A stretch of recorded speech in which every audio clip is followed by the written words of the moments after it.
بسم الله الرحمن الرحيم أصحابته شرفت له waxay ku guda jirnaa barnaamijyadii aynu kaga hadli jirnay arrimaha quseeya bisha Ramadaan isla markaasina faa'iidadu inoogu jirtay dhamaanteen aniga iyo idinka labadaba maanta mowduucyada aan ka hadli doono waa mowduucyo kala duwan laakiin mowduuca ugu horeeya aan inoo soo qabanaya ayaa wuxuu yahay shaydaanka ama shayaadiinta iyo jinka maxay u neceb yihiin timirta ama qofka inuu timir cuno maxay u neceb yihiin waxa laga yaabaa inaad aad ula yaabto cinwaankeenuna maanta waa sidaasi timirtu faa'iidooyin far badan bay leedahay faa'iidooyinka hadaba intaan u guda gelin timirta waa cuntada ugu badan ee isu dhameystiran marka laga hadlayo mineralska macdanta faa'iidooyinka ku jira maxaan ku idhaahdaa unugyada ay ka kooban tahay waxyaabaha ay faa'iidada u tahay waxyaabaha ay daweyso jirka iyo qofka guud ahaanba faa'iidada ay u leedahay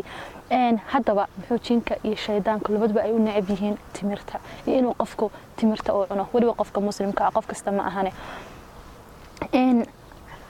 rasuulkana kaleey salaatu salaam wuxuu inoo la dardaarmay in aynu timirta cunno waana sababta keentay in aynu bisha Ramadaan ku afurno timir waxa ugu horeeya uu yahay timir maadaama macaan tahay sonkorta hoos u dhacsanayd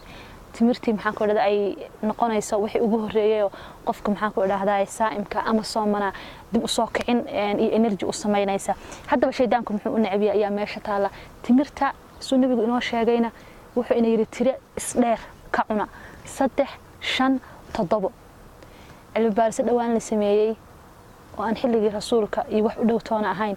waxay cadeeyeen in ay ugu fiican tahay 7 xabba in timirta laga cuno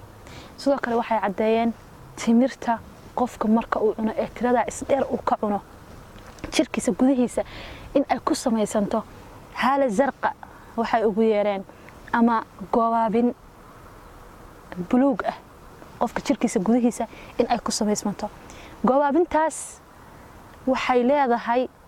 waxyaabo aad u cajiib ah oo ay kamid yihiin oo keentay sababta uu shaydaanka jinka ku neceb yahay waxyaabahaas waxa kamid ah in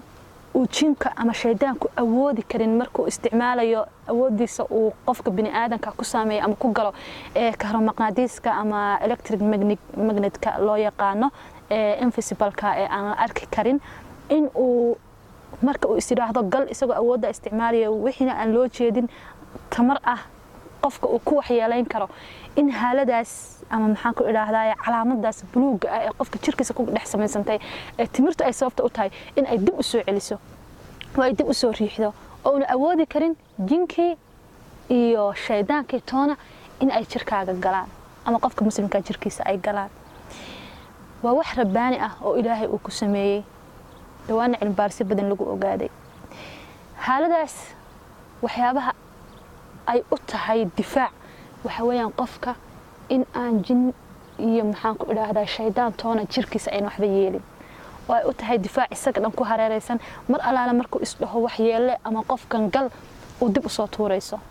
waana taas sababta uu ku nabcaaday in aad timir cuntid timirta waxyaabaha ay ka kooban tahay aad bay u farabadan yihiin marka laga yimaado arinta cajiibka ee aynu hadda ka hadalnay timirta horta waxa way xoojisaa jirkay xoojisaa waxay xoojisaa murqaha cadalaadka qofka xoojisaa way dhistaa waxay dib u dhigtaa cimri degdeg ama qofka inuu cimrigiisii haduu 20 ahaa haduu 30 ahaa in 20 oo kale uu muuqdo 40 ahaa haduu ahaa 30 inuu muuqdo waa wax aad maxaan ku dhaleysoo og yahay oo xataa aasiyaanka oo hadda aad loola cajabay cimrigooda sida uu u yar yahay walow age-kooda uu badan yahay maxaan ku idhaahdaa waxyaabo ay naga daydaan oo ay isticmaalaan markii dabagal lagu sameeyay la wareystay qaar kamid ah waliba kuwada caanka ah waxyaabaha lagu ogaaday marka cimriga laftirkiisa ama cimri degdeg ay timirtu la dagaalantaa waa daawo ah maxaan ku idhaahdaa dhiig la'aanta waxay kala daawo u tahay xanuunada chestiga iyo laabta ku dhaca waxay daawo u tahay calool istaaga waxay daawo u tahay wax kasta oo qofka ku keeni kara in uu cunada ka sagsaago ama maxaan ku idhaahdaa fiqdaan shahiya qofka inuu ama teedka qofka inuu ka lumo ayay daawo u tahay waxyaabaha aad leena uga dardaarmay in la siiyo waxa kamid ah caruurta yar yar dhalinyarta sportiska dadka ciyaara maxaan ku idhaahdaay ciyaartooyga ah shaqaalaha shaqooyinka adag ka shaqeeya askarta iyo ciidamada hadda ka horna mar baynu sheegnay haweenka xaamilka waa inta ugu jilaysan ee u baahan cunto isku dhammaystiran oo wax walba laga heli in ay cunaan timirtuna waa ta ugu horeysa ee lagu taliyay maantana laga yaabo inaad adiguna marka si aad ogaatid aad ka faa'iideysatid fitamiinada laga helo timirta waxa ugu horeeya fitamiin A ga iyo fitamiin B ga fitamiin A ga waxa uu ka qaataa kaalin weyn koritaanka qofka sidoo kaleeto waxa uu anfacaa nervous systemka habka neerfuhu u shaqeeyo acsaabta talafta ama neerfaha maxaa ku dhahdaa qofka xanuunka uu ka gaadho ama maxaa ku dhahdaa maadooyinka sida neerfaha uu qofku leeyahay hoos u dhacda ee laga yaabo in khalkhal caqligiisa ay ku keento aad ayay faa'iido ugu tahay saradaanka ama cudurka kansarka waxa la sheegay in ka hortag aad u wanaagsan uu yahay habeenada qofka oo habeenkii aan wax arkin daawo u tahay timirtu aragga oo yaraado weeyaan oo waliba habeenkii dhigaha oo qofku si fiican wax uga maqal ama maqalka oo hoos u dhaca waxyaabahaas dhan ayay faa'iido u tahay waxa ka sii cajiib badan deganaanta xasiloonida qofka walwarka iyo warbahaarka inuu ka yaraado walaaca inay dhinto waxyaabahaas dhan ayay daawo u tahay ka waran markii nabi maxamed cali sallallahu alayhi wasallam weyna amriyay in aynu ku afurno